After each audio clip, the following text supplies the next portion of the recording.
Hello বন্ধুরা, মৈনাক চলে এলাম নতুন একটা ভিডিওতে। আজকে এই ভিডিওতে রিভিউ করব এশা মার্ডার কর্মফল সিনেমাটাকে নিয়ে, যে সিনেমাটা আমি কিছুক্ষণ আগেই বিঞ্জ ওটিটি প্ল্যাটফর্ম মানে বাংলাদেশের একটা জনপ্রিয় ওটিটি প্ল্যাটফর্ম বিঞ্জ থেকে ছবিটা দেখলাম। কারণ ছবিটা তো আমাদের ইন্ডিয়াতে রিলিজ করেনি। যে সিনেমাটা এই বছর কুরবানি ঈদে সিনেমা হলে মুক্তি পেয়েছিল, তো সিনেমাটা তো ব্যবসায়িকভাবে একেবারেই সফলতা পায়নি এবং ছবিটা একটা ফ্লপ সিনেমা বলতে পারো। তো ফ্লপ হলে অনেক ক্ষেত্রে অনেক সময় আমাদের ধারণা থাকে নিশ্চয়ই ছবিটা খুব বাজে হয়েছে বলেই দর্শক রিজেক্ট করে দিয়েছে, এই কারণেই ছবিটা ফ্লপ হয়েছে। ব্যাপারটা কিন্তু সেরকম না। এই ছবিটা কিন্তু মোটেও একটা বাজে ছবি হয়েছে, পাতে দেওয়ার যোগ্য না এটা বলতে পারবো না। যেহেতু মেগাস্টার শাকিব খানের তাণ্ডব এবং উৎসব এবং ইনসাফ এই তিনটে ছবি ভালো পিক আপ নিয়ে চলছিল, এই কারণেই কিন্তু এশা মার্ডার কর্মফল নিয়ে সেরকম হলও পায়নি এবং দর্শক মধ্যে সেই চাহিদাটাও তৈরি হয়নি। এই কারণে কিন্তু ছবিটা বলা যেতে পারে ফ্লপ হয়েছে। কিন্তু এই ছবিটা ফ্লপ, এই ছবিটা দেখার পর না আমার মেনে নিতে খুব খারাপ লাগছে। কারণ ছবিটা কিন্তু যথেষ্ট এঙ্গেজিং একটা এন্টারটেনিং ছবি হয়েছে। এটার গল্প সম্পর্কে একেবারে স্পয়েল না দিয়ে তোমাদেরকে যদি বলি, এশা নামের একটি মেয়ে মার্ডার্ড হচ্ছে এবং তাকে কে মার্ডার করলো, কেন করলো, এই নিয়ে ইনভেস্টিগেশন চালাচ্ছে টিম, মানে পুলিশ টিম। এবার সত্য উদ্ঘাটন করা কীভাবে বেড়াবে এই নিয়েই বেসিক্যালি গল্পটা। এটা ডিরেক্ট করেছে হচ্ছে সানি সানোয়ার।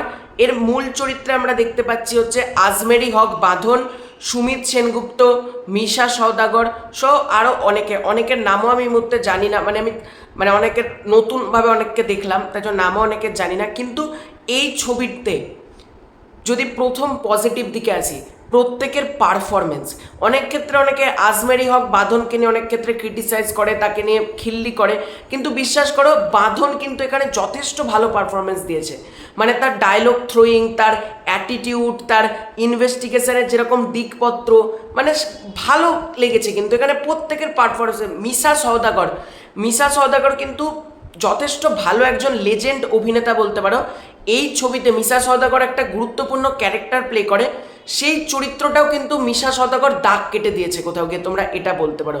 তো পারফরমেন্স ছবিটা দারুণ।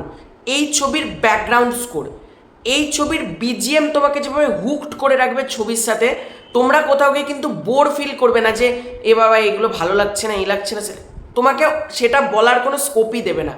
ব্যাকগ্রাউন্ড মিউজিক যেভাবে তোমাকে হুক করে রাখবে ছবিটার মধ্যে, জাস্ট আমেজিং বলা যেতে পারে। ব্যাকগ্রাউন্ড মিউজিকের কাজ যথেষ্ট ভালো। ছবিতে ডায়লগের কাজ খুব খুব ভালো হয়েছে এটা বলতে পারি। মানে তোমাদের কিছু কিছু ডায়লগ খুব মাস্তি দেবে, কিছু কিছু পার্টিকুলার কমেডি দু একটা সিন সেখানে ডিজাইন করা হয়েছে, সেগুলোও কিন্তু বেশ বেশ মজাদার, তোমরা এটুকু বলতে পারো।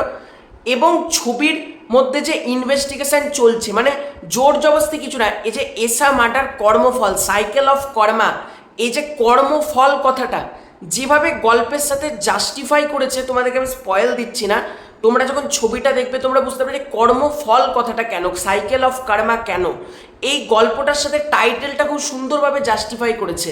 এবং প্রতিটা ক্যারেক্টার ডেভেলপমেন্ট এখানে এতটা সুন্দর, মানে ডিরেক্টর সানি সানোয়ার কিন্তু হুটহাট করে ক্যারেক্টারগুলোকে এনে দেয়নি। প্রতিটা ক্যারেক্টার, সেটা ছোট ক্যারেক্টার হোক সেটা বড় ক্যারেক্টার হোক, প্রতিটা ক্যারেক্টারের গল্পে ইম্পর্টেন্স রয়েছে। মানে এমন না কোনো ক্যারেক্টার না বাদ দিয়ে দিলেও গল্প এফেক্ট পড়ে না, এরকম না। প্রতিটা ক্যারেক্টারের কিন্তু গল্পে মানে ইম্পর্টেন্স রয়েছে, যেটা কিন্তু বলা যেতে পারে বেশ আমার ভালো লেগেছে এই জিনিসটা দেখে। এবং ইনভেস্টিগেশন চলছে, একটা পারফেক্ট থ্রিলার মুভি যারা দেখতে পছন্দ করো, আমি তোমাদেরকে বলবো এশা মার্ডার কর্মফল তোমাদের জন্য মাস্ট ওয়াচ মুভি একটা। মানে তোমরা এই মুভিটা দেখো, কারণ যারা থ্রিলার মুভি দেখতে পছন্দ করে এবং থ্রিলারের পার্টগুলো প্রচণ্ড ভালো। ইনভেস্টিগেশন হচ্ছে হু ডান, হোয়াই ডান, হাউ ডান, এই তিনটে জিনিসকে, তিনটে ক্লুকে যেভাবে সলভ করা হয়েছে না, আমার দারুণ লেগেছে। ছবির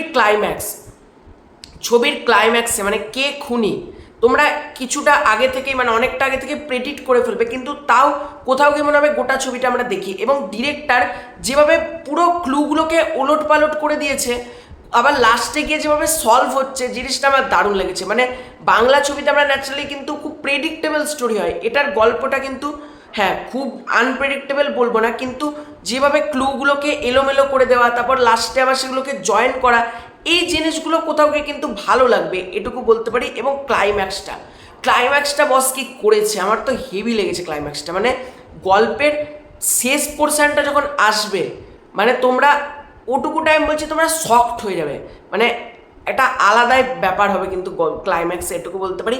এবং যে খুনি, যে মার্ডারার, তার এখানে ক্যারেক্টারটা যেভাবে ডিজাইন করা হয়েছে না, ক্যারেক্টার ডেভেলপমেন্ট এবং তার পারফরমেন্স, প্রতিটা ডিপার্টমেন্ট ছবিটার সাথে কিন্তু খুব ভালোভাবে জুড়ে রয়েছে। এবার যদি কথা বলি ছবিটার নেগেটিভ পয়েন্ট, হ্যাঁ ছবিটার কিছু কিছু পার্ট মনে হচ্ছে একটু ড্র্যাগ করা হয়েছে, মানে আমি বলছিলাম কোনো জায়গায় বোর করবে না, কিন্তু ম্যাক্সিমাম কিছু কিছু জায়গা মানে একটু ড্র্যাগ করা হয়েছে। এটাকে যদি একটু শার্পভাবে আনা যেত তাহলে কিন্তু ব্যাপারটা আরও বেশি জমজমাট হতে পারতো। তো ওভারঅল এশা মার্ডার কর্মফল ছবিটাকে যদি বলতে বলো আমার কিন্তু বেশ বেশ ভালো লেগেছে। তো তোমাদের এই পুরো এন্টার বিষয়টাকে নিয়ে কি মতামত কমেন্ট করে জানিও। খুব শীঘ্রই দেখা হচ্ছে নতুন কোনো ভিডিওতে। চ্যানেলে নতুন থাকলে সাবস্ক্রাইব করে দিও। Bye bye.